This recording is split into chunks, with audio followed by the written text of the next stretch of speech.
I purchased the Mavic Air 2 Fly More combo in the hopes of being able to create some nice video shots of me riding scooters. This will be the unboxing of that. But since I've never flown a drone, I've also purchased a Mavic clone drone that I intend to learn with before I ever fly the Mavic. So let's get started.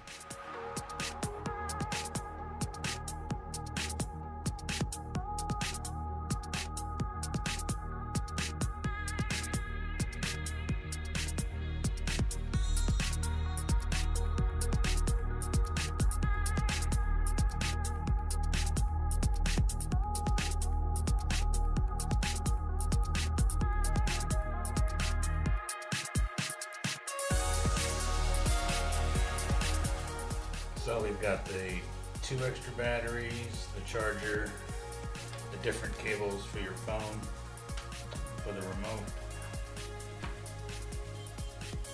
filter set,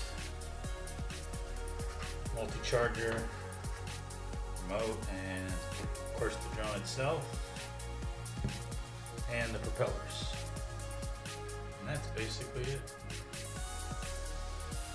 That's it for the unboxing. Coming soon, my 100-kilometer review of the Kugu S1 Pro. Thanks for watching. I'll see you when I see you.